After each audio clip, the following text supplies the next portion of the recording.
On this episode of ResiWeek, sound rooms are going to increase at CEDIA Expo. BlueBOLT 2.0 is here, and are you ready for CCPA? All this and more on this episode of ResiWeek. The network for the AV industry. What are you listening to? This is AV. This is AVNation. This is AVNation. This is ResiWeek, episode 186. Audio is experienced. Support for AVNation is brought to you by AV Pro Edge, manufacturer of next-level video distribution solutions. Welcome to ResiWeek. This is your weekly wrap-up of all the latest news and information for the residential AV industry. I'm your host, Matt D. Scott for AVNation.tv, and today I'm pleased to be joined by two of my good friends, Jeremy Glowacki. He is the executive editor at Residential Tech Today. How you doing, Jeremy? I'm doing well, thank you. Great to be back. Thank you so much for being here, even though you are Suns quarterback these days. Yeah, let's not talk about that. Still painful, still fresh. Still fresh? Too soon. Too soon. It's been out for at least like 24 hours. That's a news cycle right there. It is. And the voice you heard right there is my good friend Arlen Swagger. He is the managing editor of CE Pro. How are you, sir? I'm doing great, Matt. Thanks for having me on again.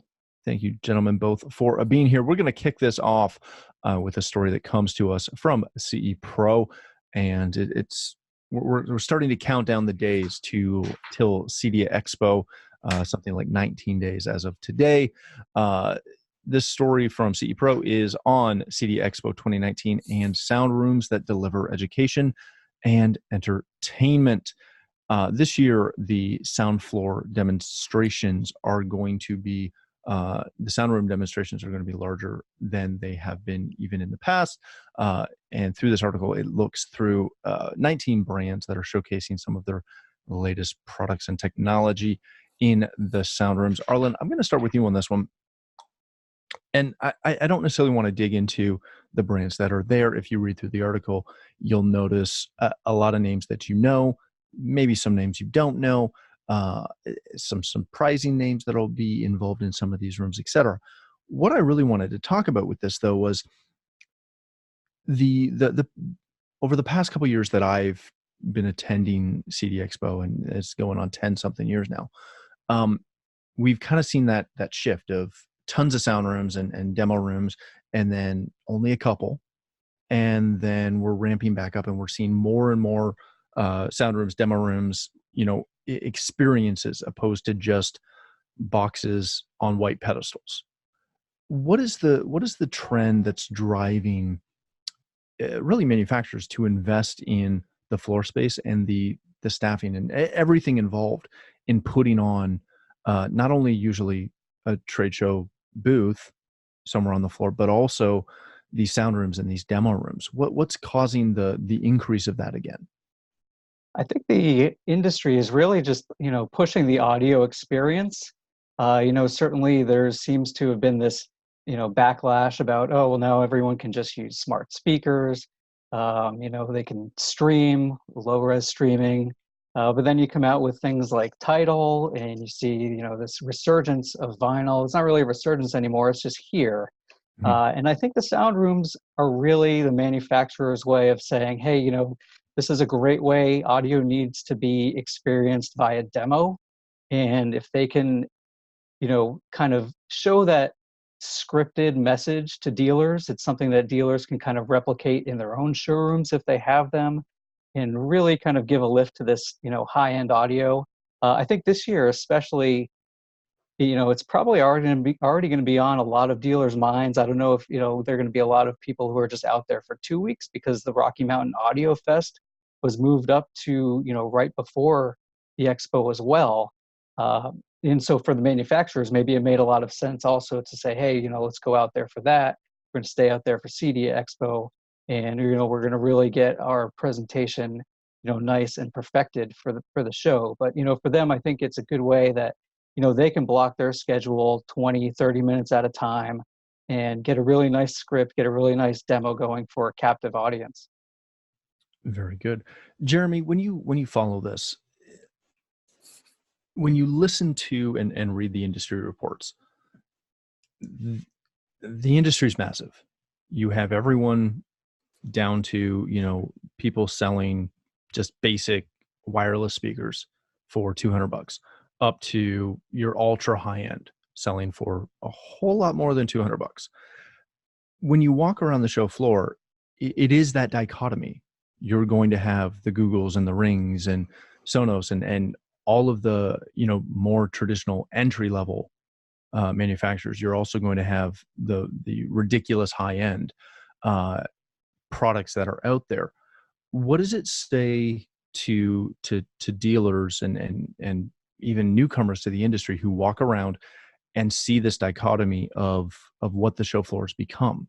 It's not just an ultra high end show. It's not an entry level DIY show.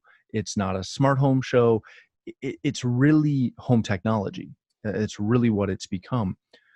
What is having all of these different levels on the same floor available to everybody? What does that do to bolster the industry? Does it do anything? Well, I think, having attended, Arlen spoke of the Rocky Mountain show that's a week before, and that's a truly high-end audio show. It's really a whole other world compared with CEDIA Expo, as diverse as it is with these companies that you're talking about. I still think this is still a more attainable price point that we're talking about with a lot of these audio brands that we're going to see and hear.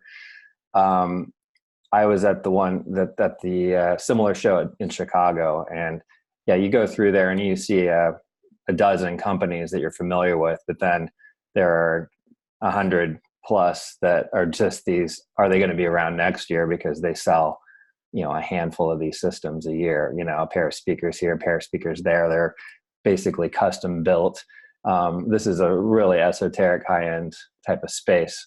CEDIA, it's going to be, the Harmons of the world who have a huge price point on their speakers. They really value that special quality sound, production.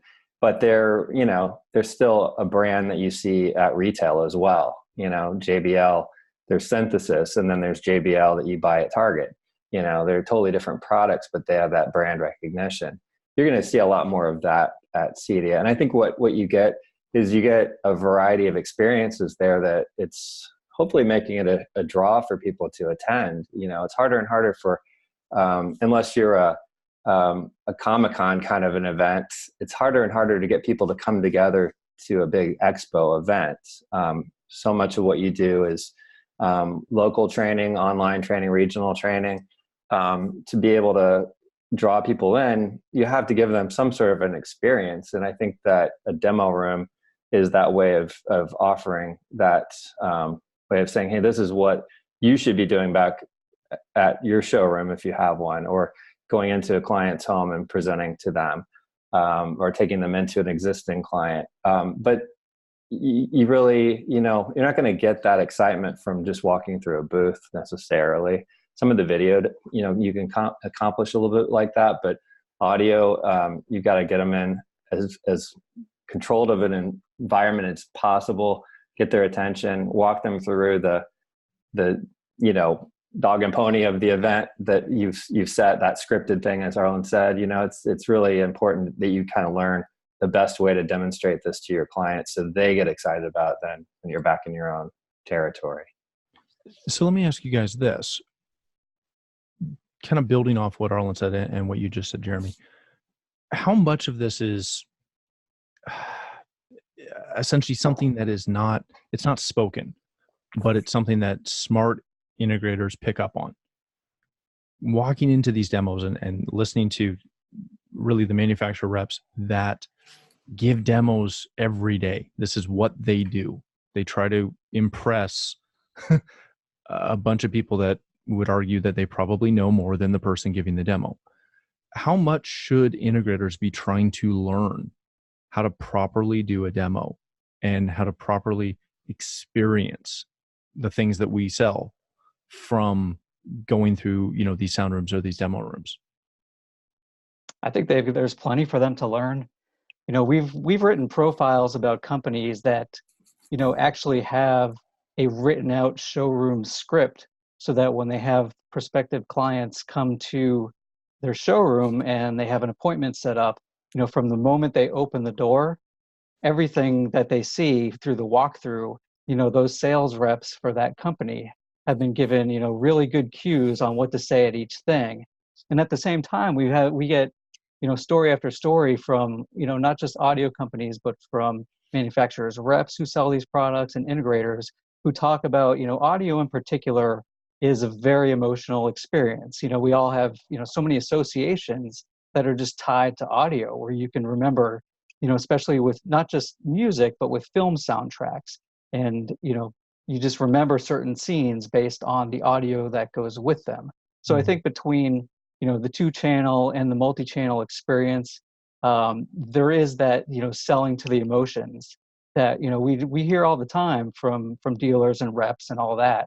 And I think it's just part of the experience. And, at CEDIA Expo, it's a great way for them to see it from guys who, like you said, have done this every day. And they still, get it, when you go to, and who still gets a big blast out of doing it too. I think those companies and those guys when you go into those rooms. Very much so. All right, gentlemen, let's move on to our next story of the day. This comes to us from Residential Tech Today. BlueBOLT 2.0 elevates IP power management. If you don't know what BlueBOLT is, where have you been? No. BlueBOLT essentially is a product of Panamax and Furman, and it is the original IP power management platform that was developed to, again, have remote access of your power strips and your power devices to reset things. They have released, as we mentioned, BlueBOLT 2.0. It adds an improved UI, some performance updates, and a bunch of new features, including some advanced admin rights to manage access for individuals and groups, which is really, really cool as you're working through that. Some of the other cool things that they added was watch lists and some super search technicalities, as well as a lot of self-healing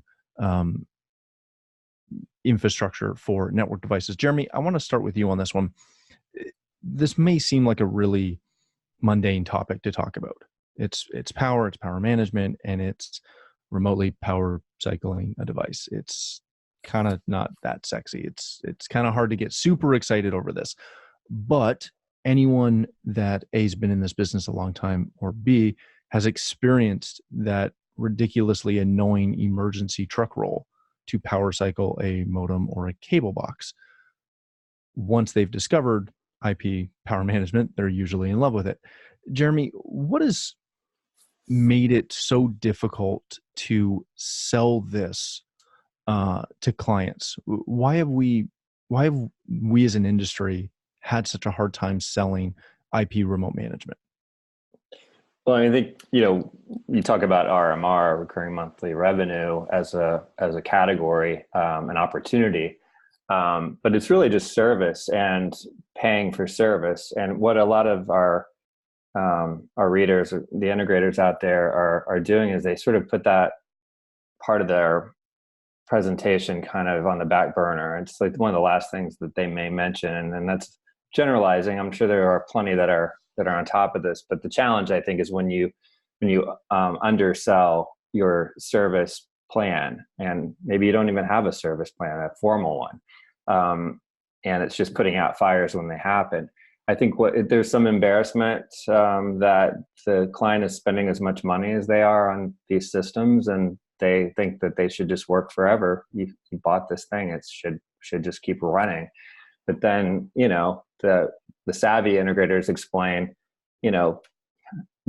computers are constantly needing upgrades.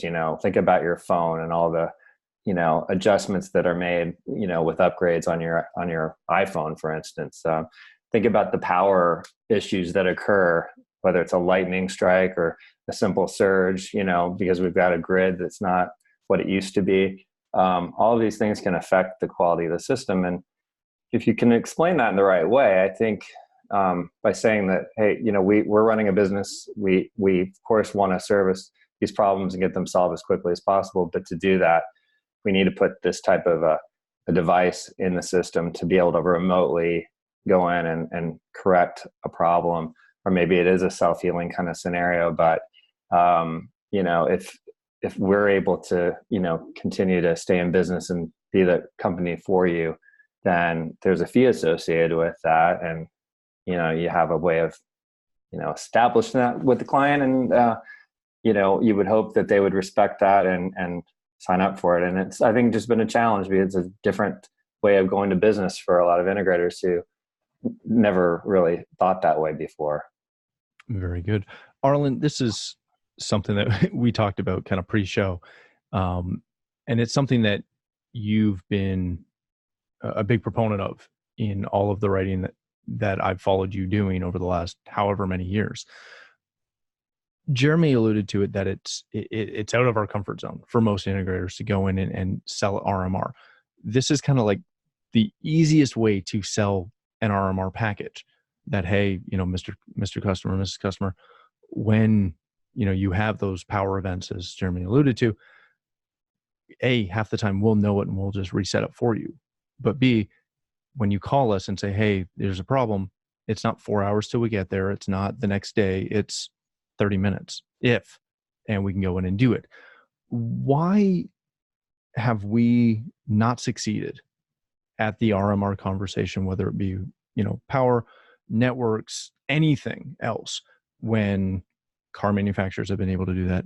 Pool guys can sell you a maintenance contract. Landscapers can. Our industry is full of really smart people. Why is this such a big stumbling block? Because everyone will tell you they're doing it. And as our conversation at the start of the show had, we know very few people are actually doing this well if they didn't come from security. It's true. And so, like you said, security has provided that model, and elsewhere, these guys know that their customers are paying monthly fees from so many different places. And, I think a lot of them might be looking at that now and saying, yeah, this is the time to do it, because, they're used to doing that. It's the $100,000 question. And why can't they do it? And power seems to be the way in. It's, what are all your components connected to? Well, they're connected to power devices, to not only get the protection, but a lot of them, they say, well, they're going to help with the power conditioning, the power protection, and all that. It's a good question. Our editor, Jason Knott, recently profiled a company in Texas called Service Tech AV. And, at one point, they just put their foot down and said, we're going to use that service part of our service name. And, as opposed to what Jeremy was saying and underselling ourselves, we're going to lead with service.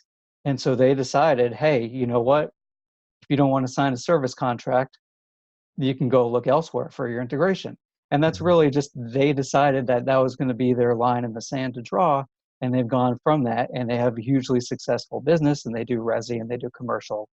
And it's a good question. It's something for a lot of these guys to look into. I did see, for BlueBOLT specifically, I saw the product previewed at Infocom, and it looked like they're, even with these new features, just even more carrots that integrators can take. Especially I was looking at that.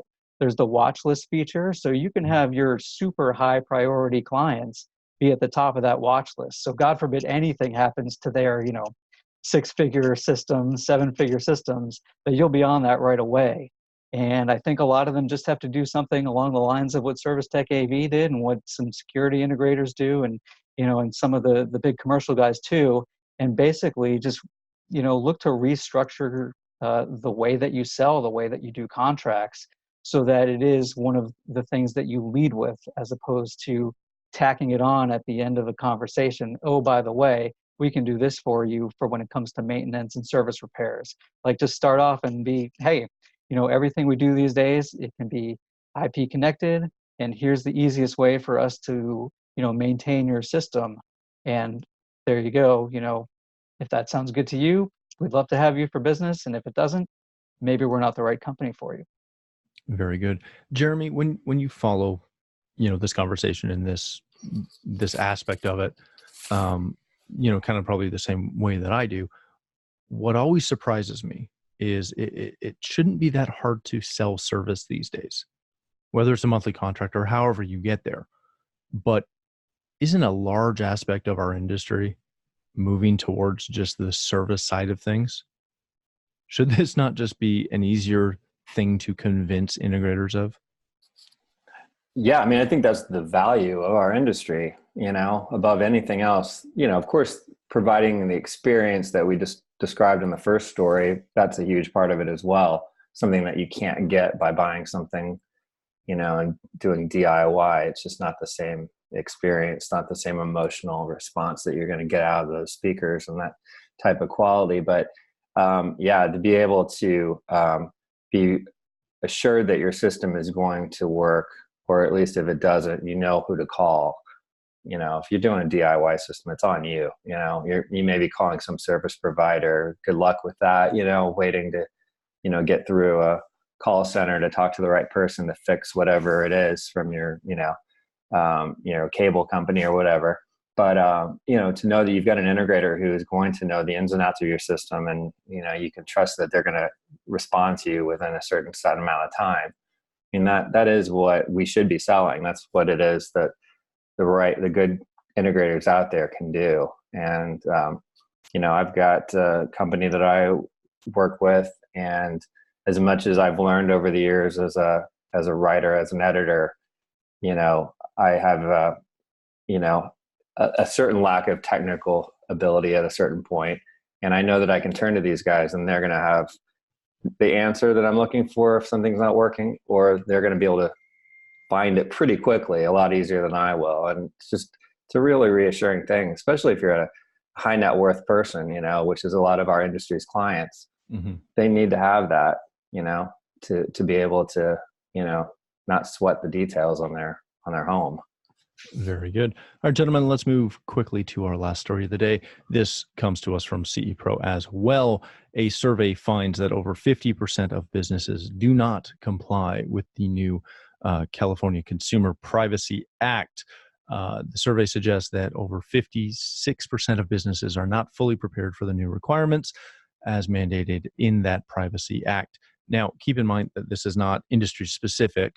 If I'm reading this correctly, and Arlen, hopefully you can correct me if I'm wrong, but essentially the majority of U.S. businesses that are operating in some way, shape, or form in the state of California are not ready for this when it comes into law January 1st of 2020. Very, very brief overview. The CCPA is just really trying to protect consumers and give them more rights in the use and collection of their information by companies. So essentially, if you're a company that sells to someone in California, buys from someone in California, if you do any business in the state of California, this does affect you. No matter which side you're on, as far as a consumer or a provider. Arlen, let me start with you real quickly. California is noted for being very progressive in a lot of this type of legislation, and usually it is first done in California, and then it ends up being adopted essentially nationally. Canada has a very similar Privacy Act. GDPR in Europe came into effect about a year and a half ago, 2 years ago, has really changed the way industries are working.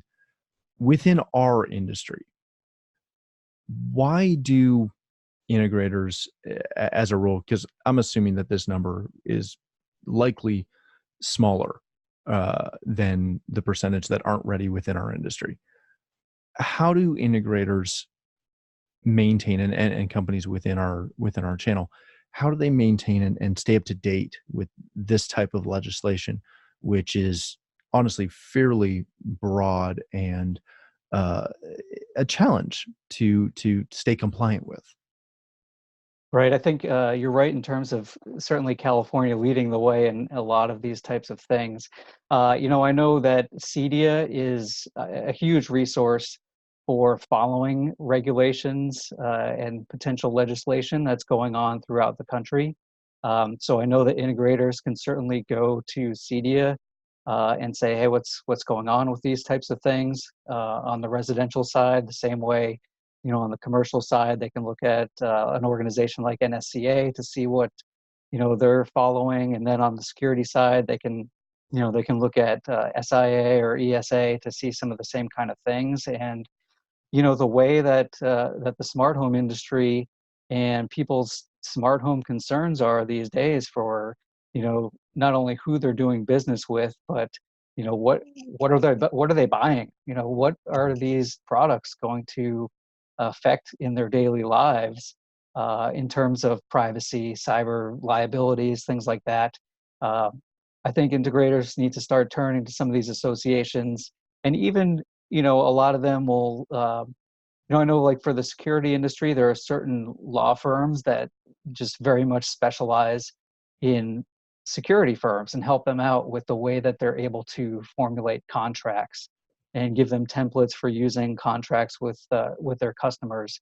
And it could come a time where a lot of the custom integrators, even if they're small firms, may need to look at something like that. But we certainly know not only is California progressive in this way, but I think, as you mentioned, a lot of the CI companies in California are among the leaders in the industry. I know with our CE Pro 100, every year, the most companies come from California, whether it's the tech area in Silicon Valley or down in Southern California. But it's going to be going on everywhere, I think. Very good, Jeremy. I come from a family of lawyers. So my mind always goes to litigious options and all the fun things that come with, having lawyers on retainer. Most times that any sort of legal question comes up with other integrators that I chat with, no one usually has counsel that they deal with. Nobody has a contact except maybe one of their clients who happens to be a lawyer. We're not, as an industry, at least in my experience, really good at trying to keep up on legislation and trying to, especially stuff that doesn't directly impact our industry, right? And this, I would argue that this is one of those generic laws that affects you doing business, but it's not industry specific by any means. Does our industry lack some of the business principles of trying to maintain how to stay legal while you're working your business? Is that something that the industry has a challenge with? And if so, how do they correct it? Yeah, I mean, that's where my mind was going to. Actually, I was thinking that this is the perfect example of when you need to have a lawyer on retainer. And I think we probably are at a disadvantage in that our industry is a little different than a typical small business. I mean, there are some different hoops that you have to jump through working with clients. I don't know if the best corollary is, security, maybe because it's a bigger industry, there are more lawyers that, attuned to that space. I honestly don't know the answer to that. I use the thought that came to mind for me was that I'm one of the lucky members of my HOA, my subdivision, and there is a law firm specializing in HOA law, in Indianapolis, and so we've got them on retainer. There's something that specific. Of course, there are a lot more HOAs, but that's their job, is to keep up with every state law that could affect you working with your homeowners. There's got to be something out there, and I think CEDIA is probably in the best position to find that kind of company. They've worked with some lawyers in the past at different conferences, brought them in, and they've talked about specific states, compliance issues and things. But to me, this sounds like something you need to get the language right in your contracts with your clients from the get-go. I mean, it's about personal data. So just having some kind of language in there that says you're not going to sell their data, you've got, a inroad into anything there if you're running their network. So, this seems like definitely a potential vulnerability for them working with an integrator.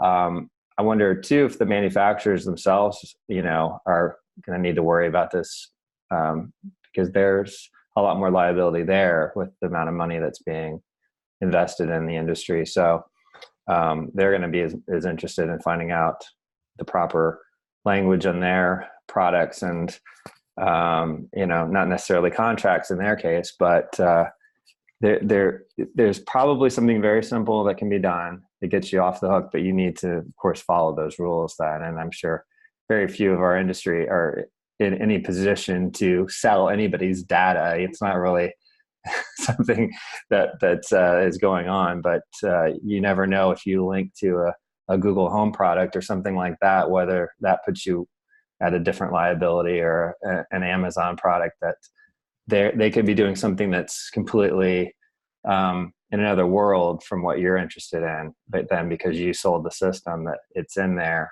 that could make you liable.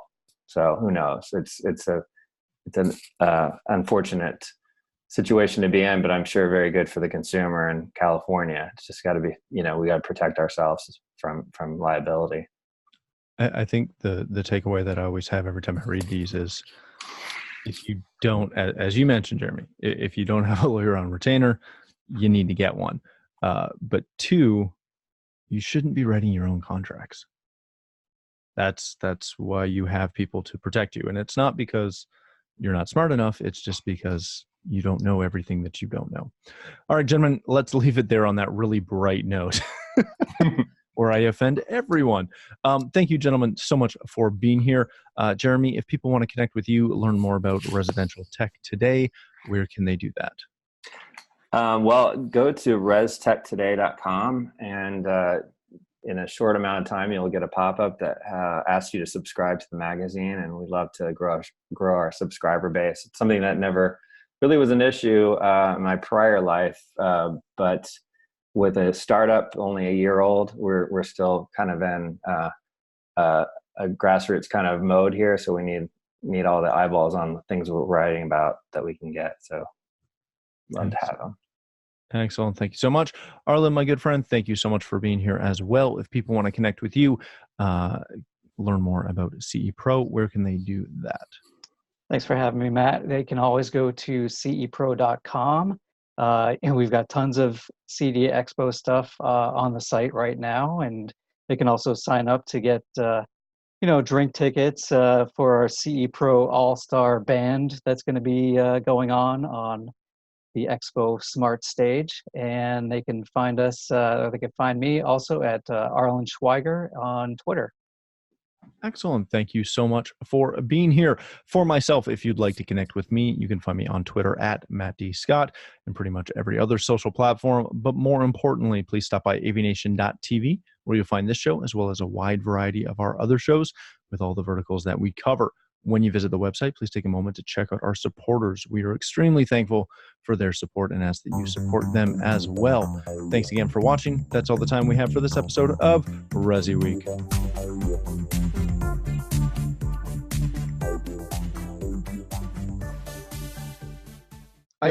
I have it spelled phonetically, but I don't want to get it wrong. No problem. Always the worst thing in the world. Let me say your name. Completely inaccurate. Kind of like Albert. Tim Albert. Good luck with that. Yep, there you go.